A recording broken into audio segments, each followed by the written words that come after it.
द्रोणाचार्य और द्रुपद एक ही गुरुकुल में साथ साथ पढ़ते थे। द्रुपद बड़े होकर राजा हो गए और अपने बचपन के संगी साथियों को भूल से गए, मगर द्रोणाचार्य को उनकी मित्रता याद थी। एक बार उन्हें राजपुरुष के सहयोग की आवश्यकता पड़ी। वह द्रुपद से मिलने गए। राजसभा में पहुंचकर द्रोणाचार्य ने द्रुपद को सखा कहकर संबोधित किया, पर द्रुपद ने ध्यान नहीं दिया। द्रोणाचार्य को लगा कि द्रुपद को शायद समझ नहीं आ रहा है। उन्होंने अपना परिचय और गुरुकुल का संदर्भ याद कराया और फिर मित्र कहा।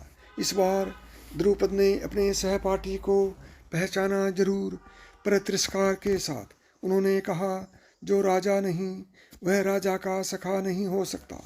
बचपन की बातों का बड़े होने पर कोई मतलब नहीं होता। उनका स्मरण करा के आप मेरे सखा बनने की चेष्टा कर रहे हैं। द्रोणाचार्य को इस तिरस्कार से बड़ा दुख हुआ। उन्होंने इसका बदला लेने का निश्चय किया। वह हस्तिनापुर जाकर पांडवों और कौरव बालकों को अस्त्र विद्या सिखाने लगे।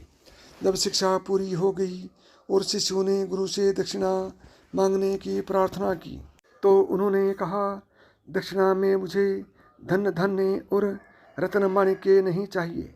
अगर दक्षिणा देना चाहते हो तो राजा द्रुपद को जीतकर उन्हें बांधकर मेरे सामने उपस्थित करो। भीम और अर्जुन ने यही किया।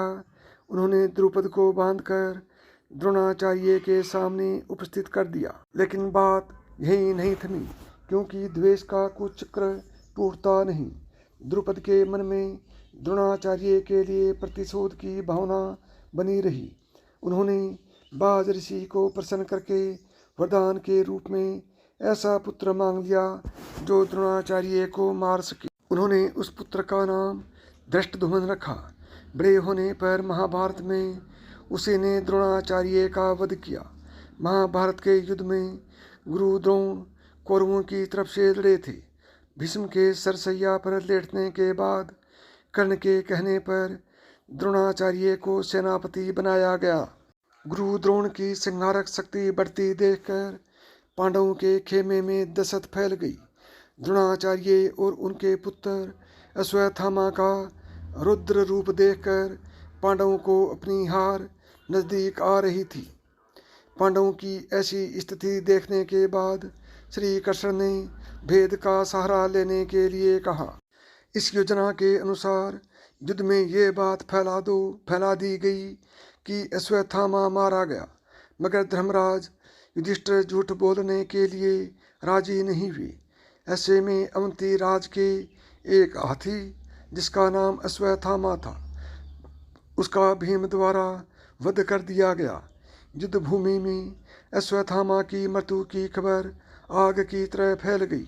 गुरु द्रोणाचार्य स्वयं इस बात की पुष्टि के लिए युधिष्ठिर के पास गए, मगर जैसे ही धर्मराज ने उत्तर दिया कि अश्वत्थामा मारा गया परंतु हाथी, श्री कृष्ण ने उसी समय शंखनाद कर दिया।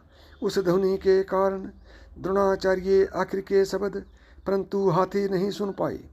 उन्हें ये यकीन हो गया कि युद्ध में उनका पुत्र अश्वत्थामा मारा गया। अपने पुत्र की मृत्यु का समाचार सुनने के बाद द्रोणाचार्य ने शस्त्र त्याग दिए और रणभूमि में ही शोक में डूब गए।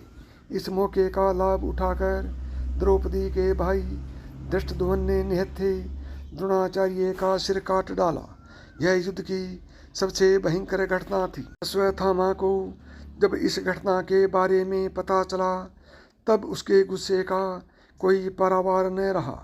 दुख और क्रोध से भरे अश्वत्थामा ने प्रण लिया कि वो पांडवों के एक भी पुत्र को जीवित नहीं छोड़ेगा। अपने पिता की छल से हुई मृत्यु का बदला लेते हुए अश्वत्थामा ने कोहराम मचा दिया।